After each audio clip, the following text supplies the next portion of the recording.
Opa, tudo bom? Professor Luiz aqui com você. Vamos para mais uma aula de atualização permanente de processo civil na jurisprudência. E na aula de hoje nós vamos tratar da nova exibição de documento ou coisa, ou seja, o novo regime jurídico na exibição de documento ou coisa, depois da tese definida pelo STJ no tema de número 1000.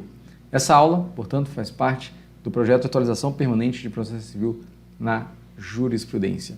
Faz parte do meu projeto de vida, que é ajudar a descomplicar as formas abstratas do processo civil, especialmente em execuções, recursos e jurisprudência. E uma das formas de fazer isso, uma das formas pelas quais eu faço isso, é estudando o processo civil a partir de casos práticos, que a gente extrai ali da jurisprudência, ou seja, a prática civil na jurisprudência, tá? E você que está assistindo essa aula aqui no canal do YouTube, onde eventualmente uma ou outra aula fica disponível por algum tempo, seja bem-vindo, seja bem-vinda, e vamos juntos então nesse novo regime da exibição de documento ou coisa, tá? Você está comigo aqui, minha tela, e nós vamos começar delineando um caso concreto que desencadeou a necessidade do STJ enfrentar esse tema, o tema de número 1000. Imagine a situação em que Caio descobre que seus dados estão inscritos no cadastro de proteção ao crédito por um determinado banco, tá? E após tomar conhecimento dessa negativação, Caio requer ao banco a exibição do contrato que teria dado origem à dívida, porque ele não se recorda de ter assinado nada. Mas ele enfrenta uma resistência ali por parte do banco em apresentar o contrato e ele procura você para ajuizar uma ação com pedido de exibição de contrato pelo banco ali, tá? Ou seja, a exibição de documento.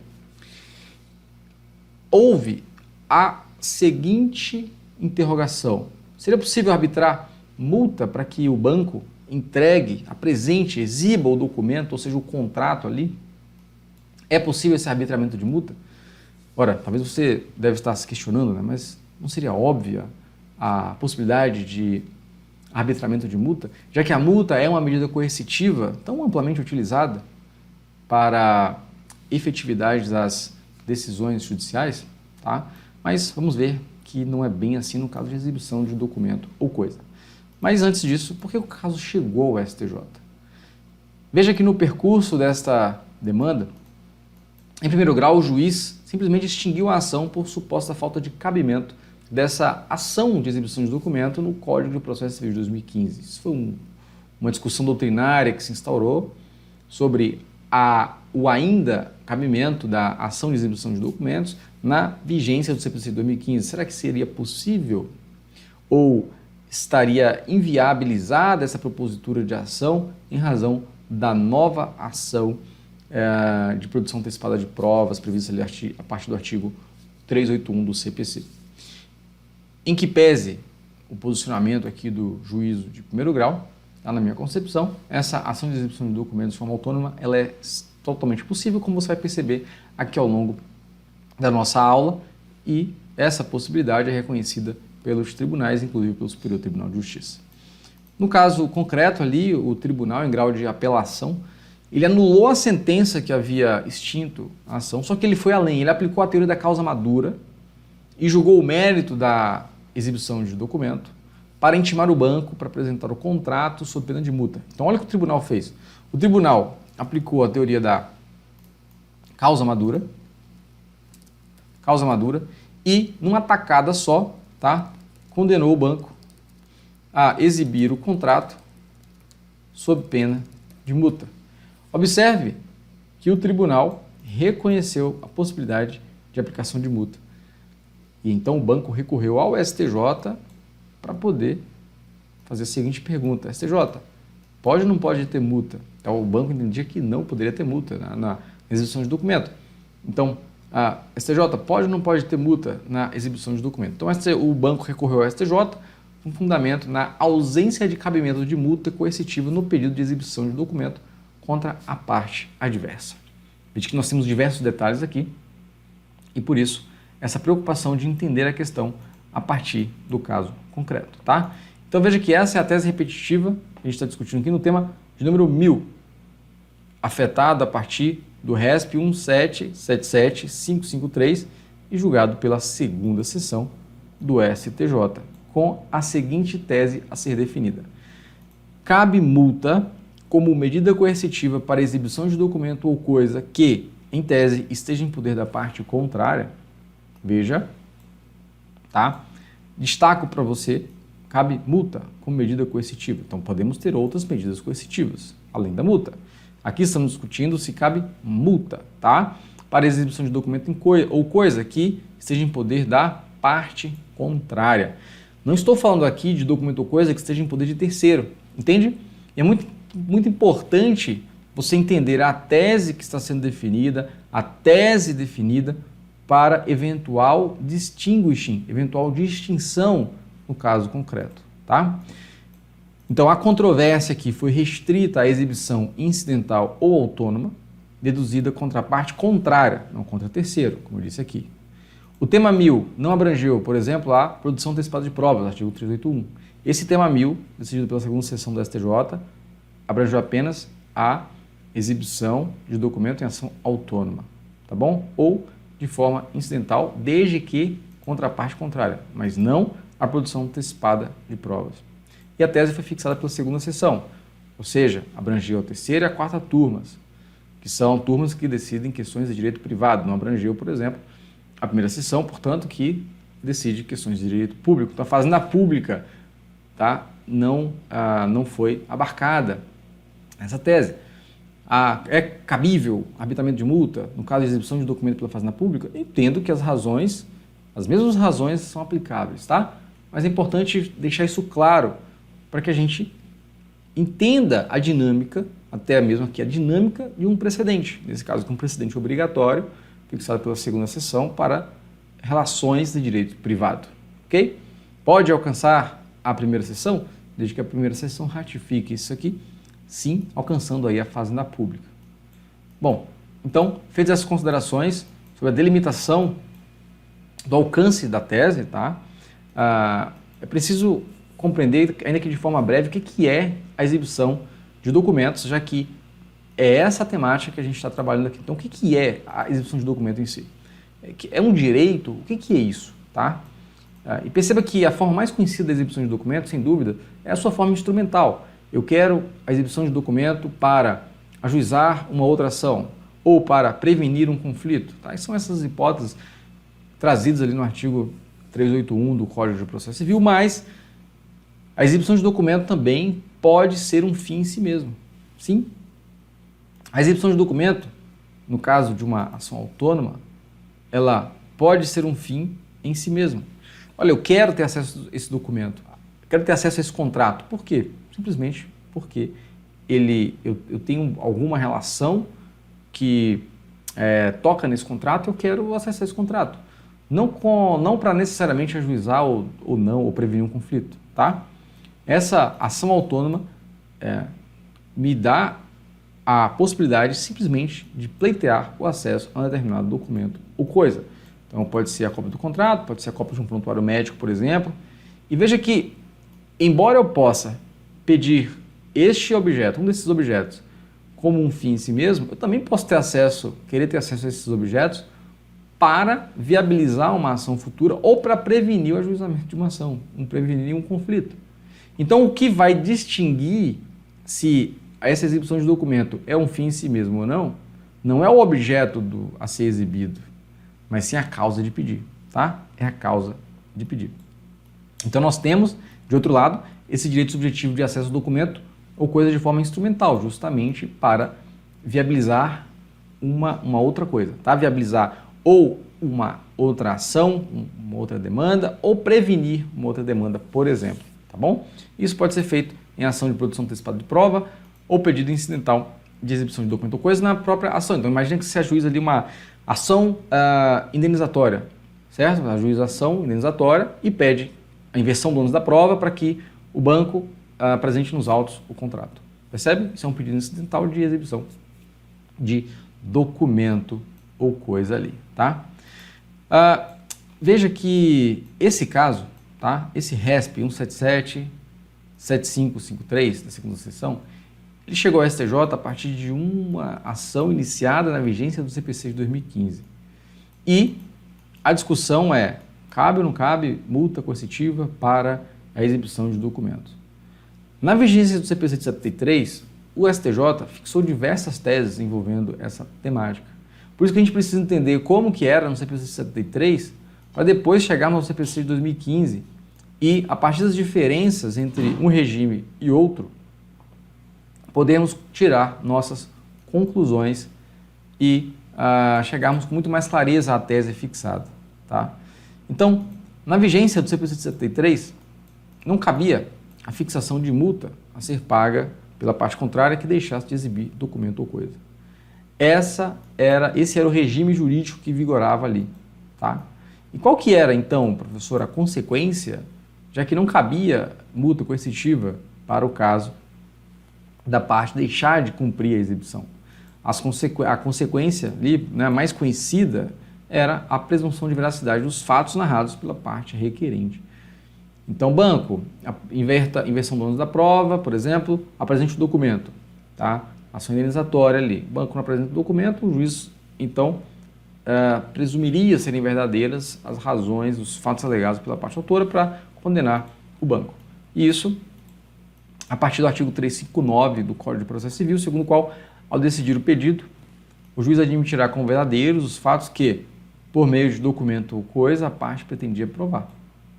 Se o requerido não efetuar a exibição, nem fizer qualquer declaração no prazo, se a recusa for havida por ilegítima. Tá? O problema era quando a recusa, o banco, o juiz poderia ter ali turvada a sua percepção da realidade para o melhor julgamento possível, o julgamento mais próximo da realidade possível. Tá?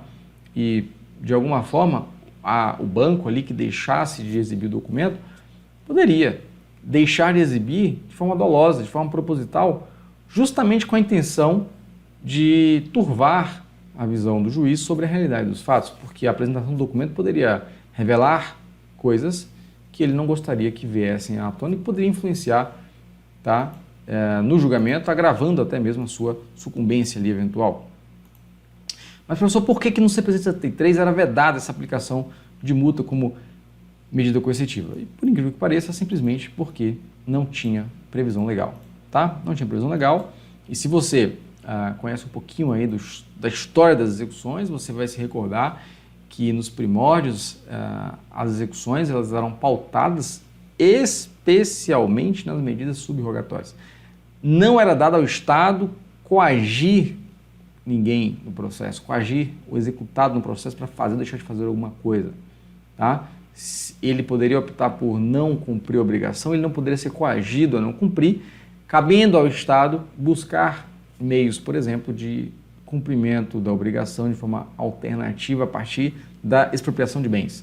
Mas a pessoa, o ser humano, não podia ter a sua vontade modelada a partir de medidas coercitivas, tá? E isso perdurava aqui na exibição de documento, por exemplo. Então veja que a parte não poderia ser obrigada a entregar sob pena de multa. Ela poderia optar por não entregar e sofrer as consequências. Que consequência?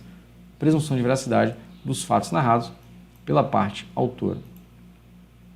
E no Superior Tribunal de Justiça, a jurisprudência em torno disso, tá, se formou pelo não cabimento da multa, justamente por ausência de previsão legal.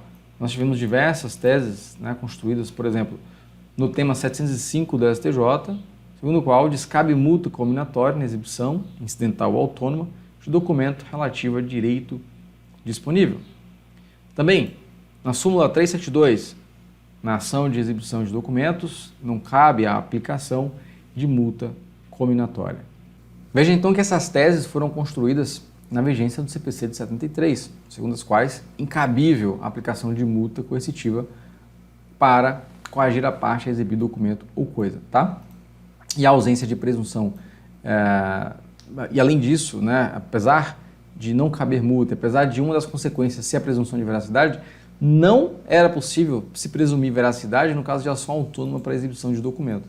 A gente tem inclusive tese, né, específica sobre isso no tema 47, segundo o qual a presunção de veracidade contida no artigo 359 do CPC não se aplica às ações cautelares de exibição de documento. Então veja que na época do CPC 73, a ação autônoma ali para poder exigir a apresentação de documento era a ação cautelar, tá? e nesse caso não era dado presumir veracidade dos fatos narrados, justamente porque a demanda principal não estava sendo decidida nessa ação. Tá? A única demanda na ação era simplesmente a exibição de documento e nada mais. Ok?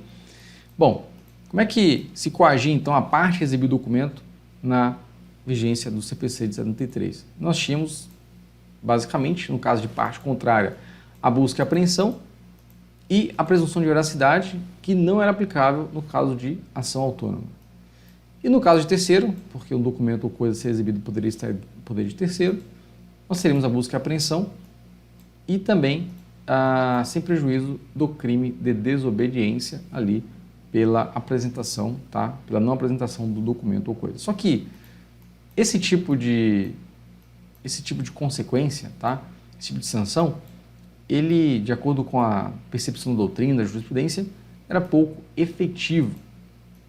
E justamente em razão disso, nós tivemos uma grande mudança de regime no CPC 2015 e que vai lastreando aí a tese firmada pelo STJ no tema 1000. Tá? Então, como é que isso veio regulamentado no CPC de 2015? A previsão legal dessa exibição de documento ou coisa vem dividida entre a exibição a ser feita pela parte contrária e a exibição a ser feita por terceiro. Tá? Então, no caso de exibição de documento ou coisa pela parte, nós vamos encontrar isso no artigo 400 do Código de Processo Civil, segundo o qual, ao decidir o pedido, o juiz admitirá como verdadeiros os fatos que, por meio do documento ou coisa, a parte pretendia provar. Até aqui, nenhuma novidade. Né? Veja que os dois incisos são basicamente, têm a mesma redação, se o requerido não efetua a exibição ou se a recusa for havida por ilegítima. O grande detalhe é que foi acrescentado um parágrafo único nesse artigo 400, segundo o qual, se necessário, o juiz poderá adotar medidas indutivas, coercitivas, mandamentais ou subrogatórias para que o documento seja exibido. Então daqui a gente extrai que esse dispositivo, esse parágrafo único, ele utiliza a expressão medidas coercitivas, embora não utilize de forma expressa a expressão pagamento de multa. Mas medidas coercitivas abrange, é um gênero de multa, multa é espécie de medida coercitiva. Esse é um raciocínio que a gente pode, que a gente está desenvolvendo aqui.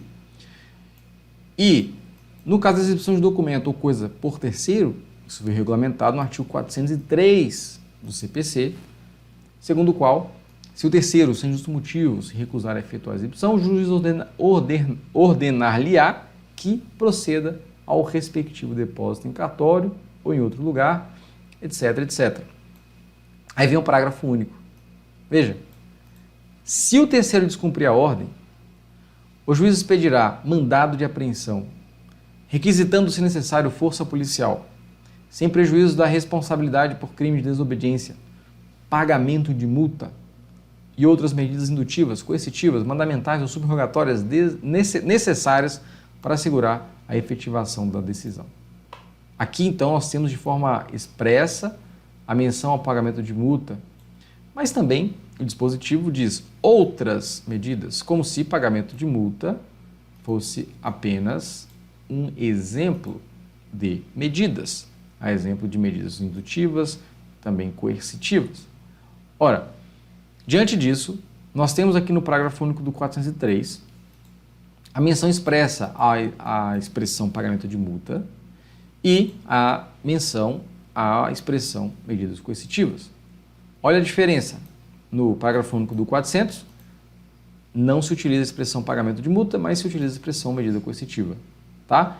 Veja que as redações são muito semelhantes, com a exceção da expressão pagamento de multa, que não está expressa no parágrafo único do artigo 400. Tá? Bom, aí vem a questão. Essa ausência de expressão pagamento de multa afasta o cabimento da multa coercitiva, no caso do artigo 400, parágrafo único, e a resposta vai partir de um raciocínio que estamos construindo e vamos fazer uma comparação com o artigo 139, inciso 4 do CPC, para que a gente possa chegar a uma conclusão. E veja que lá no artigo 139, inciso 4, nós vamos encontrar a seguinte redação, que o juiz, né, incumbe ao juiz determinar todas as medidas indutivas, coercitivas, mandamentais ou subrogatórias necessárias para assegurar o cumprimento de ordem judicial, inclusive nas ações que tenham por objeto prestação pecuniária. Ora, o artigo 139 fala em todas as medidas indutivas coercitivas. Olhe só, medidas coercitivas. Aqui nós temos um poder geral de efetivação por parte do juiz em relação a toda e qualquer ordem judicial, cumprimento de toda e qualquer ordem judicial, inclusive aquelas que tenham por objeto a prestação pecuniária. E é daqui que se extrai, por exemplo, as medidas atípicas, tá, para coagir o devedor a fazer ou deixar de fazer alguma coisa. Exemplo de medida atípica de bloqueio de passaporte. Tá? E aqui no artigo 400, parágrafo único, nós temos que, sendo necessário, o juiz pode adotar medidas indutivas, coercitivas, mandamentais ou subrogatórias para que o documento seja exibido. Observe que há uma semelhança muito grande entre as duas redações que falam em medidas coercitivas. E ninguém duvida que aqui do artigo 139, inciso 4, se extrai, dentre essas medidas coercitivas, o pagamento de multa. Tá?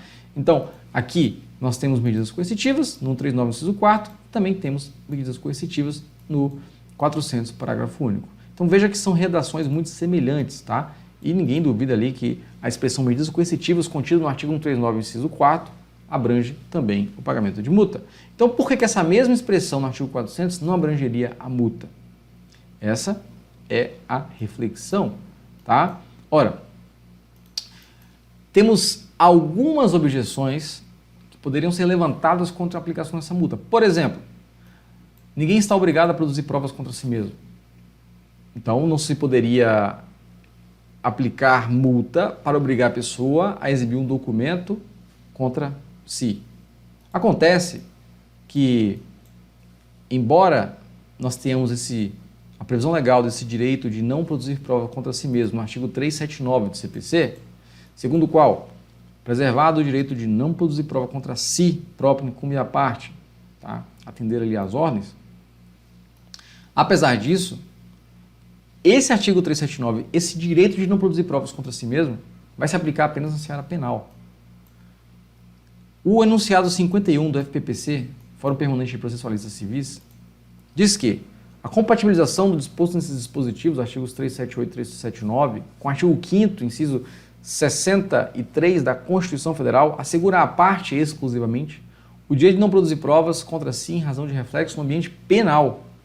No ambiente não penal, a situação é outra. Tá? No âmbito do direito privado, prevalece o quê? A garantia de ampla defesa, conjugada com o dever de cooperação das partes na instrução probatória. Então, as partes têm o dever de cooperar, apresentando os documentos, se for o caso, mas têm o direito de ampla defesa. Mas o direito de não produzir provas contra si não é um obstáculo, tá, para essa obrigatoriedade de exibir um documento sob pena de multa coercitiva, por exemplo. E o direito de não produzir prova, então, contra si se restringe à autoincriminação em matéria penal e não em matéria de responsabilidade civil, tá bom? Outra objeção que poderia ser levantada, mas já não tem a consequência da presunção de veracidade, isso já não é suficiente e substitui a necessidade de multa coercitiva? A resposta é que não, tá? Por quê? Porque essa presunção de veracidade não vai conduzir necessariamente à sucumbência. Veja que no caso que deu origem no caso que foi afetado pelo STJ para poder fixar a tese no tema 1000, o banco, inclusive, tinha ganhado em primeira instância, tá? E além disso, essa recusa de exibição, ela apenas gera um risco de sucumbência. Veja que o banco, como eu disse, ganhou em primeira instância. Não foi sucumbente em primeira instância, porque ele estava se recusando a entregar o documento. Ou seja, mesmo descumprindo a ordem ali, a parte recalcitrante, ela pode ser vencedora na ação. Então, ela, entre apresentar o documento, produzir provas contra si, tá? Com certeza de que vai perder, e não apresentar o documento, e só ter um risco de perder, o que ela vai preferir? Sempre não apresentar e trabalhar em cima do risco, certo? Justamente porque a exibição poderia gerar certeza da derrota, então, turvando ali a visão do juiz em relação à realidade, mantém-se inerte quanto à exibição para trabalhar em cima do risco, já que sem as astrentes, A parte poderia concluir ser mais vantajoso sonegar a prova e apostar na dificuldade que o juízo terá para decidir da matéria mais próxima possível da realidade dos fatos, ao se basear apenas em presunções. Tá? Justamente por essas razões, chegamos aí à tese aprovada pela segunda sessão do STJ no tema 1000, segundo a qual, desde que prováveis a existência da relação jurídica entre as partes e de documento ou coisa que se pretende seja exibido, apurado em contraditório prévio, poderá o juiz, após tentativa de busca e apreensão ou outra medida coercitiva, determinar sua exibição sob pena de multa, com base no artigo 400, parágrafo único do CPC. Então aqui temos a aceitação na jurisprudência fixada em precedente obrigatório da multa coercitiva como meio para exigir que a parte apresente ali um documento ou coisa. Mas temos alguns requisitos para isso. Veja, requisitos que extraímos dessa tese. São 4 requisitos, tá? Primeiro, a probabilidade da existência de relação jurídica entre as partes. Como é que se demonstra essa probabilidade? Imagina ali o caso de Caio, por exemplo, que Caio procura para poder pedir a apresentação daquele contrato. Caio tem a comprovação da negativação. Na comprovação da negativação vem lá a menção a um contrato de número XPTO. Isso demonstra a existência daquela negativação, que faz referência a um contrato com o banco tal, já comprova a probabilidade da existência de relação jurídica entre as partes. Tá? A probabilidade da existência do documento, essa mesma negativação que faz referência ao contrato, prova a existência, ou ao menos a probabilidade de existência do documento. Que essa probabilidade seja apurada em contraditório prévio, ou seja, o banco ali tem que ser citado, intimado, tá, para exercer seu direito de defesa e dizer se aquele documento existe, não existe, enfim, se foi ele que negativou, se não foi. E antes de aplicar a multa, é necessário que haja a utilização de busca e apreensão ou outra medida coercitiva.